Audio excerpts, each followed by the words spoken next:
Voici un citoyen élu maire de Dakar qui hérite d'une tradition administrative qui s'est faite depuis le temps de Senghor avec l'aval aussi bien du président de la République, du ministre en charge de l'économie et des finances et du ministre en charge des collectivités locales.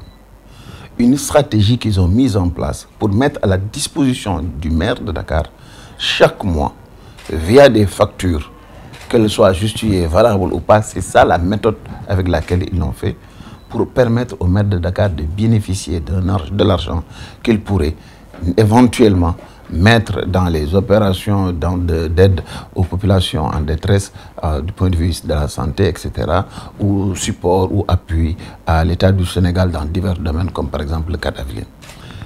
Plusieurs maires sont passés. Plusieurs trésoriers et payeurs sont passés. Plusieurs préfets sont passés. Et chaque fois, ils ont remis en place le même stratagème et remis au maire de Dakar, quelle que soit sa coloration politique, la même somme. Macky Sall, Premier ministre de l'Intérieur, en charge des collectivités locales, l'a avalisé. Macky Sall, Premier ministre, l'a avalisé. Et pendant plusieurs années, Macky Sall, président de la République, l'a avalisé. C'est devenu donc au fil des années une tradition administrative. Donc de ce point de vue, récolter ce phénomène-là pour dire que Khalifa Sall a usé de manière frauduleuse de l'argent public et de l'escroquerie, et c'est de l'hypocrisie politicienne. Deuxièmement, au fil des événements, un tel individu, par la volonté du peuple souverain, a été élu député à l'Assemblée nationale. Le règlement intérieur de l'Assemblée nationale est clair. Et en cela, il est appuyé par l'article 61 de la Constitution du Sénégal qui traite de l'immunité parlementaire qui entre en vigueur dès l'instant où le Conseil constitutionnel donne la liste des députés à l'Assemblée nationale. Depuis ce jour, l'immunité parlementaire de Khalifa Sall est piétinée. Parce que ni le juge d'instruction, ni le procureur, ni le ministre de la Justice, aucun d'entre eux n'a voulu donner corps à une décision ou à une position claire de la Constitution du Sénégal et du règlement intérieur. Le règlement intérieur de l'Assemblée nationale a été foulé aux pieds. Les droits élémentaires d'un député n'ont pas été respectés. Il aurait été loisible pour lui d'être présent, d'élire ou de se faire élire. On lui a refusé ce droit. Et qu'est-ce qu'on entend aujourd'hui?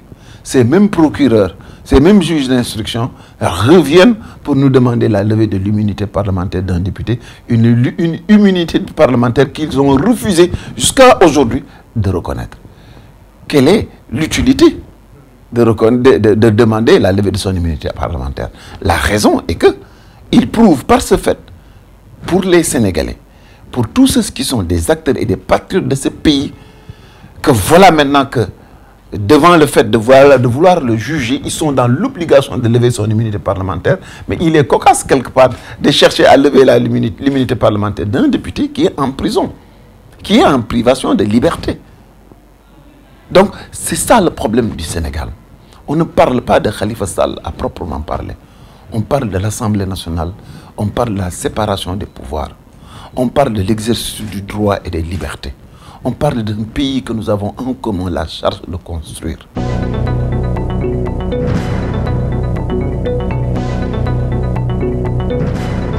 Mais bien évidemment, ce que nous pouvons demander, c'est justifier par rapport à la demande de levée de l'immunité parlementaire de Khalifa Sall. Tous les Sénégalais aujourd'hui doivent savoir que la mise en détention ou le maintien en détention de Khalifa Sall est nul et non avenu. Cela n'a pas de sens pour la bonne et simple raison que le procureur demande la levée de son immunité parlementaire. Pour ce faire, maintenant que leur escroquerie est manifeste, la seule bataille qu'il y a à mener, c'est qu'aujourd'hui, est séance tenante que Khalifa Sall soit libéré. Parce qu'il serait difficilement compréhensible que l'on puisse le faire sortir et menotter de la prison un député muni vêtu de son immunité parlementaire, qu'on tirerait de force de Rebeuss pour l'amener à l'Assemblée nationale, se faire entendre et après l'écrouer à Rebeuss. Ça sombre dans le non-sens.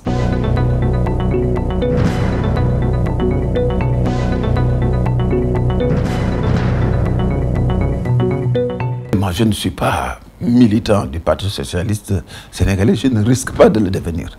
J'ai aucune intention de le devenir.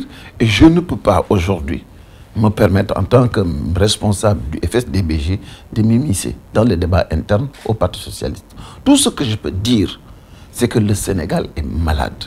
Nos partis sont malades. La société elle-même est malade. Les gens n'ont plus cette lecture positive de leur responsabilité. Qu'est-ce que c'est que la mission de l'acteur politique? N'est-ce pas conforter la démocratie? N'est-ce pas conforter les lois de la République? N'est-ce pas construire ensemble notre pays? Mais nous avons depuis très longtemps, pour nombre d'entre nous, abandonné ce chemin. Notre principale préoccupation aujourd'hui, ce sont les luttes et les querelles partisanes, bien éloignées des réalités de notre pays.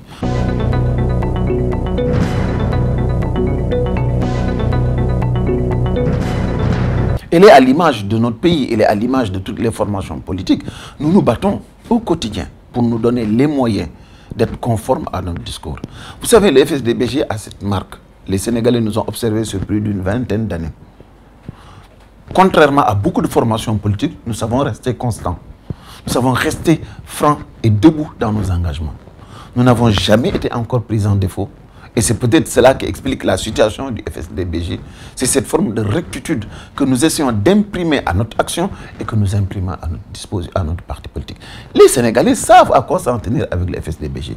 Ceux qui pensent qu'ils doivent... La politique, c'est des formes d'escalier, c'est des formes de situation maintenant pour pouvoir atteindre un Eldorado que l'on ne pourrait jamais atteindre du point de vue de ses aptitudes personnelles. Cela, ils devront aller voir ailleurs. Parce que nous avons fait le choix de la rectitude, nous avons fait le choix d'être disciplinés et d'être rigoureux. Les Sénégalais aussi doivent savoir que si jamais, demain, par exemple, Cheikh Bamba Dièye devenait président de la République, je n'aurais pas besoin de dire aux Sénégalais qu'il y a la rupture. Tout le monde saura qu'à l'instant où je deviendrai le président de la République, cette rupture sera une réalité. Parce que notre discours, nos positions, notre démarche, sur plus d'une vingtaine d'années, n'a pas dérogé d'un iota. Et c'est cela qui est difficile aujourd'hui. Et c'est cela qui, de mon point de vue, est notre martyre. Il ne faut pas que les Sénégalais, surtout les leaders, démissionnent. Le Sénégal fait face à 4 mots. D'abord, il y a la démission de nos élites. L'essentiel de tout ce qui avait s'était battu en 2012 ont abdiqué. Certains sont devenus des turiféraires, d'autres ont cherché des situations individuelles, etc., etc. Il y a l'indifférence du Sénégalais. À force de l'escroquer, de le tromper, nous les politiques, nous avons fini par dégoûter le Sénégalais de l'action politique. Et en retour, il montre une indifférence exagérée. Et nous faisons face aussi à la cupidité de l'acteur politique qui est insatiable. Voleur devant l'éternel, détrousseur de deniers publics. Et la dernière, c'est l'escroquerie des situationnistes et des transhumants. Ce sont ces mots-là qui sont les mots qui malmènent notre société, malmènent les partis politiques, malmènent la société religieuse.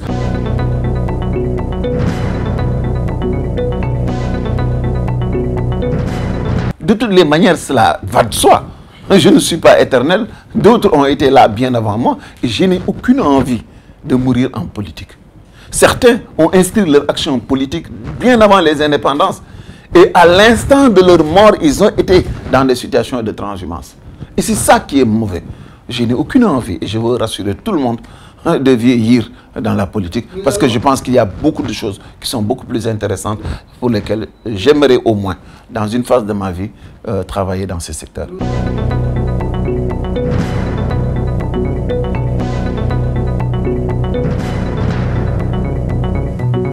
Cette menace est réelle et il nous faut à tous les niveaux éduquer les populations, renforcer notre dispositif sécuritaire et nous discipliner. Lorsque vous faites face à un barrage de police, soyez disciplinés, acceptez que l'on fouille. Parce que si vous ne le faites pas, peut-être que quelqu'un va profiter de cet état d'indiscipline pour faire passer quelque chose qui demain pourra être extrêmement préjudiciable à la sécurité.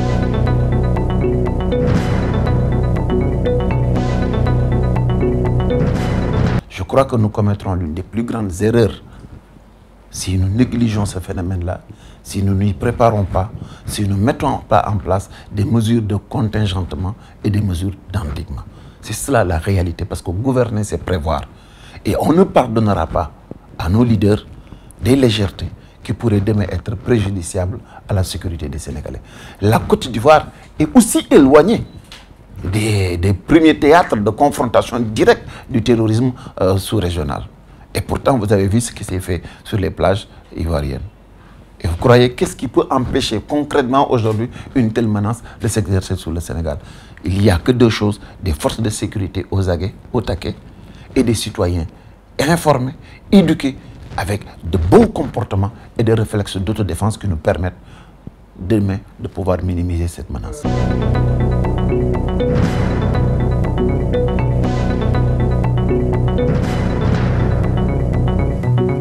Quand on t'annonce 3 000 et quelques milliards, ce n'est pas la réalité. Et les budgets au Sénégal depuis des années ne sont pas sincères. Ils ne calent pas avec la réalité. En étant ministre, on m'a affiché un budget. À la fin de l'année, je me posais même la question si j'avais exécuté les tiers de ce qui a été affecté. On te revient souvent avec des coupes et on te revient souvent avec non, monsieur le ministre, il n'y a plus de fonds, il n'y a plus de ressources. En d'autres termes, ce qu'il faudrait que les Sénégalais sachent, c'est que nous avons un pays avec au maximum 140 000 fonctionnaires.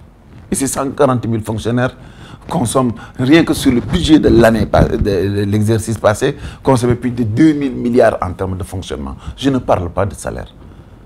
Si vous ajoutez, c'est presque plus de 3 000 milliards qui sont consommés par 140 000 fonctionnaires. Quid donc des 14 autres millions de Sénégalais qui ont tout aussi besoin des ressources publiques? C'est pourquoi on parle de déséquilibre. C'est pourquoi on parle de problème de répartition des ressources. C'est pourquoi on parle de sincérité dans l'exécution des ressources et d'allocation efficiente des fonds de la République vers les priorités les plus essentielles. Nous savons ce qui se passe avec les appareils de radiothérapie. Nous savons ce qui se passe avec la situation des enseignants. Nous savons ce qui se passe avec l'état de la santé. Et tous ces phénomènes-là ne sont pas répertoriés ni pris en charge réellement dans le budget du Sénégal.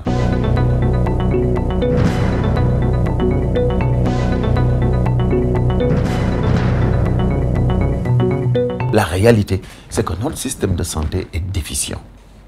À tous les niveaux, on est beaucoup plus dans la théorie du bien, dans le discours soporifique et pompeux, dans le folklore politique, que dans la réalité de l'action au profit des citoyens. Je donne un exemple précis. Vous savez, un pays a nécessairement besoin d'utiliser de manière stratégique des fonds spéciaux pour assurer sa sécurité et travailler comme toutes les autres nations. Mais au Sénégal, pendant les 5 dernières années, le président de la République a consommé, non pas au titre de ce qui est des fonds spéciaux, mais appelé pompeusement des fonds politiques, près de 104 milliards.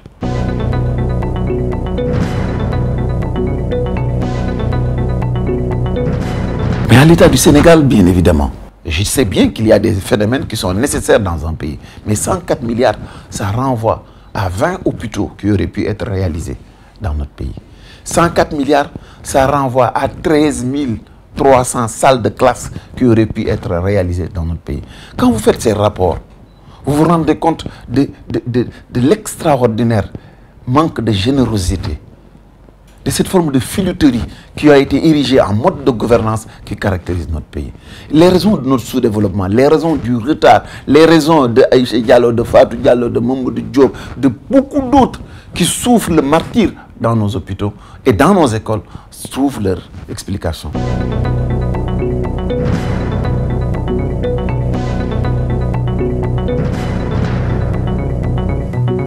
Du point de vue de la lecture de la Constitution du Sénégal, au jour d'aujourd'hui, ce débat n'a aucun sens. Parce que les lois constitutionnelles sont à effet immédiat. Et de ce point de vue-là, de mon point de vue, et du point de vue de beaucoup de constitutionnalistes, il n'y a pas de raison pour que nous puissions faire face à une menace d'un troisième mandat. Mais, analysons maintenant l'autre versant. Le président de la République nous a menti une première fois. Il a menti au peuple sénégalais quand il a dit que mon mandat c'est de 7 ans. Je décide volontairement de le réduire à 5 ans. L'a-t-il fait? Non. Il a menti une première fois.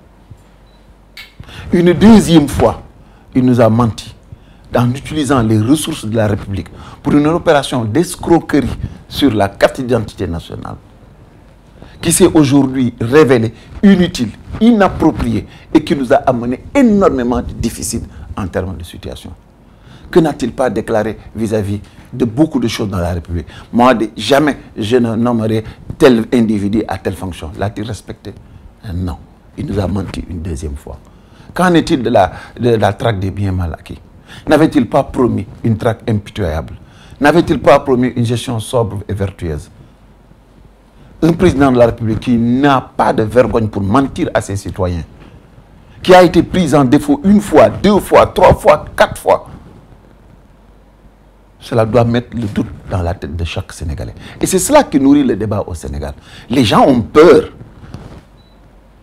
Ils ont peur non pas de la Constitution qui est très claire, mais ils ont peur de la turpitude et de l'escroquerie que Macky Sall est capable de nous mettre dessus en demain.